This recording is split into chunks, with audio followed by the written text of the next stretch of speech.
Health 5, Ikatlong Markahan, Module 6. Pagsusuri sa negatibong epekto ng paggamit at pag-abuso ng gateway drugs sa kalusugan ng individual, pamilya at komunidad. Alamin natin. Essential Learning Competency analyzes how the use and abuse of caffeine, tobacco, and alcohol can negatively impact the health of the individual, the family, and the community. Balikan natin.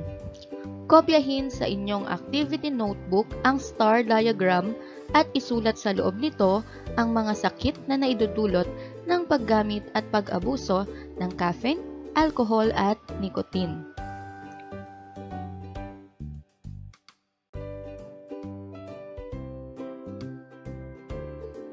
Tuklasin natin. Pag-aralan ang mga sumusunod na mga larawan.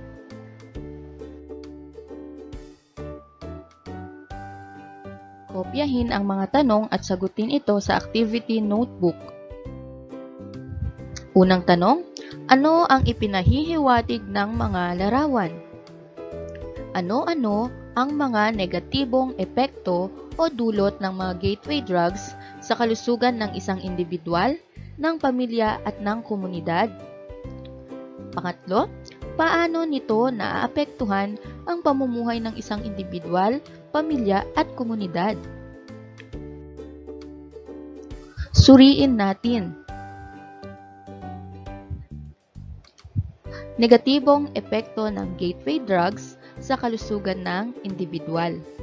Kinahihiligan man at kinakailangan para sa dagdag enerhiya, nagbabala ang doktor na si Nemi Nicodemus na nakakapinsala sa katawan ang labis na pag-inom ng mga inuming may caffeine. Mayroon kasing mga sangkap ang mga nasabing inumin na maaaring magdulot ng diferensya sa iba't ibang parte ng katawan ng individual tulad ng pagbilis ng tibok ng puso at alta presyon dahil sa sobrang caffeine. Maaari rin itong magdulot ng labis na pagkalungkot o depression. Maaaring magkaroon ng tremor, pagpapawis, palpitations, mabilis na paghinga, di pagkatulog at maaaring magdulot ng migraine. Ang caffeine sa cola at tsokolate kapag kinain sa dakong gabi ay nagdudulot ng insomnia sa mga bata. Ipinapayo sa mga babae na bawasan ng sobrang kape kung gusto agad nilang magbuntis. Sa isang pag-aaral, nabatid na ang sobrang pagkonsumo sa kape ay dahilan kung bakit nahihirapang magbuntis. Kapag ang tao ay na-addict na sa kakainom at kakakain ng mga produktong may caffeine, ay mahirap na itong alisin kung hindi sila dadaan sa isang rehabilitasyon.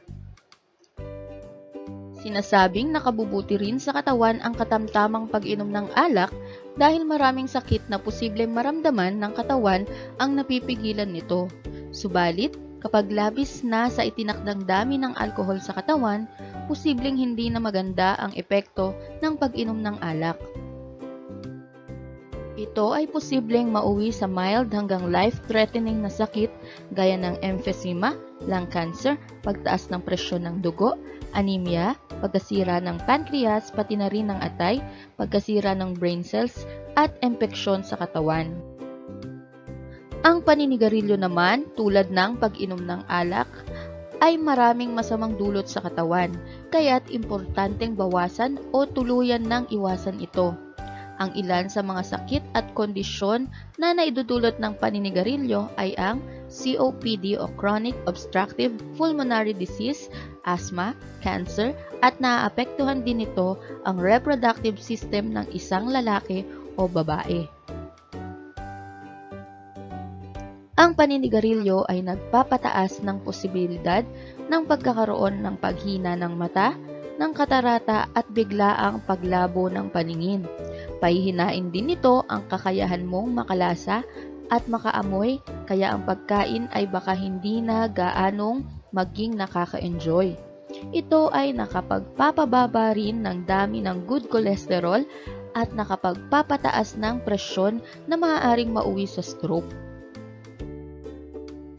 Ang baradong mga ugat o blood clot ay makukuha rin sa paninigarilyo.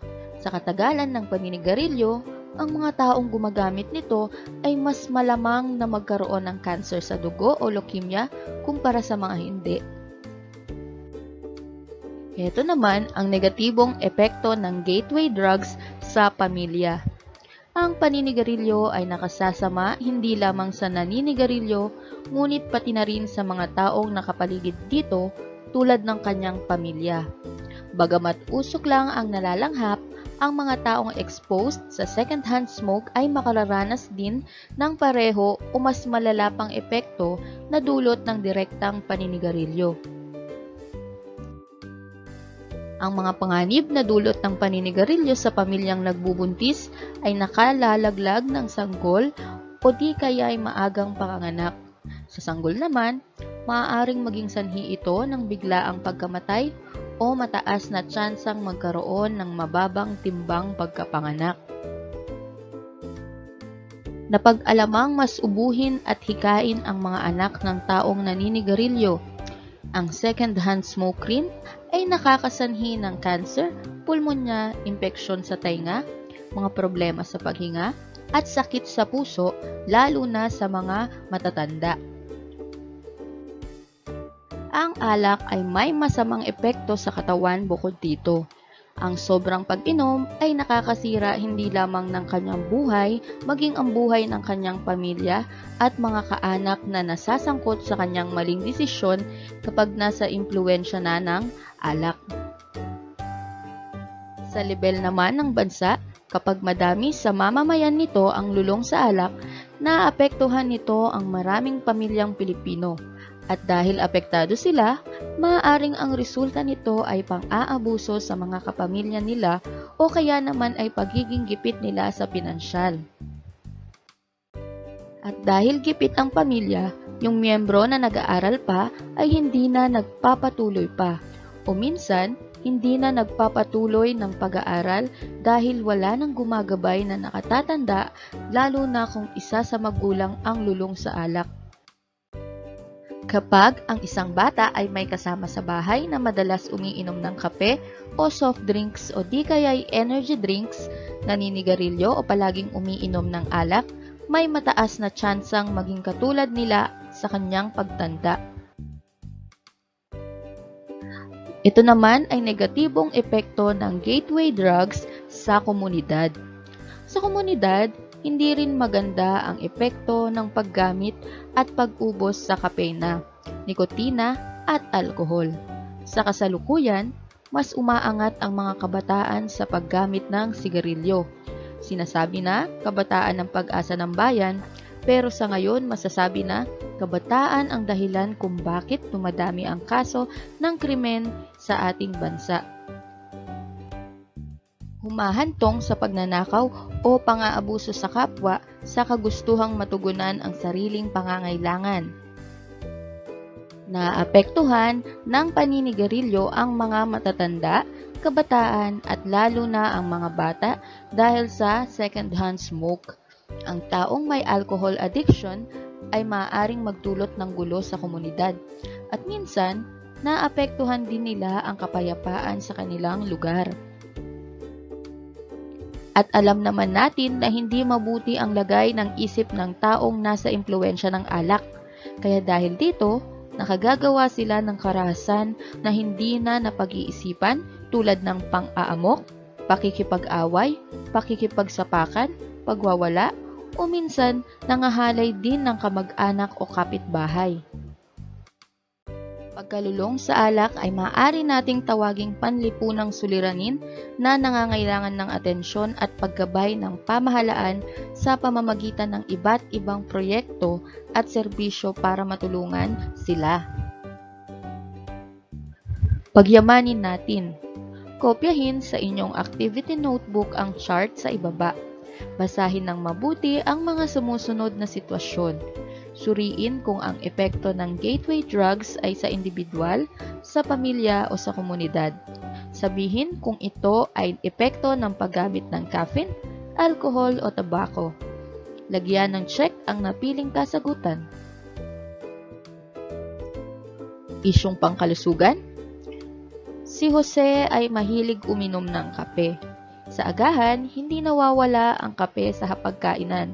Palaging iritable at madaling uminit ang ulo ni Jose dahil madalas na hindi pagkakaunawaan ng kanyang pamilya. Pangalawa, nagkaroon ng mahabang traffic sa kalsada dahil sa isang aksidente. Nagkabanggaan ang dalawang sasakyan dahil sa lasing ang driver ng van.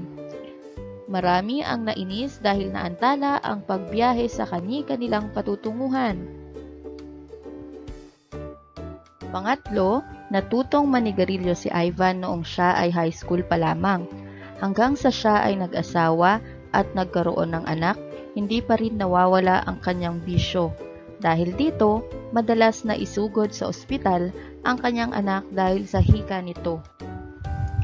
Isang construction worker si Robert. Dahil sa maghapong pagbubuhat ng mabigat na bagay, palagi siyang pagod sa pag-uwi. Bago umuwi sa bahay, bumibili muna siya ng energy drink sa tindahan. Kahit gusto na niyang matulog para makapagpahinga, hindi siya dinadalaw ng antok. Panghuli, madalas umuuwing lasing ang tatay ni Jenny na si Mang Kaloy. Ito ang dahilan ng palaging pag-aaway ng kanyang ama at ina. Nag-aamok pa ang kanyang tatay sa kanilang mga kapitbahay. Minsan, nang napatawag sa barangay si Mang Kaloy dahil sa panggugulo nito. Pagyamanin natin, kopyahin ang diagram sa inyong activity notebook at isulat sa loob ng kahon ang mga epekto ng paggamit at pag-abuso ng gateway drugs sa pamilya. Negatibong epekto ng paggamit at pag-abuso ng gateway drugs sa pamilya. Isa-isip natin. Ang gateway drugs ay mga droga o mga bagay na nagdudulot ng adiksyon. Maliban sa dulot na adiksyon, ang gateway drugs din ang siyang nagtutulak sa mga gumagamit nito na tumikim at kalaunan ay maadik sa mga drogang itinuturing na ilegal. Marami ang negatibong epekto ng paggamit at pag-abuso nito. May mga kaparaanang maisasagawa upang maiwasan ang pagkalulong sa mga gateway drugs. Mismong pag-iwas sa nakasanayan nito, mabuting pakikitungo at ugnayan sa pagitan ng mga magulang at mga anak upang maiwasan ang paggamit ng sigarilyo at pag-inom ng alak, maging isang mabuting huwaran ang mga magulang, maalam sa mga paksang may kaugnayan sa mga epekto ng gateway drugs upang magkaroon ng kakayahang makapagpaliwanag sa anak ukol dito. Isagawa natin. Sumulat ng isang sulatin batay sa sariling karanasan tungkol sa mga negatibong epekto ng caffeine, nicotine at alcohol sa sariling kalusugan, sa kapamilya at sa inyong komunidad na kinabibilangan.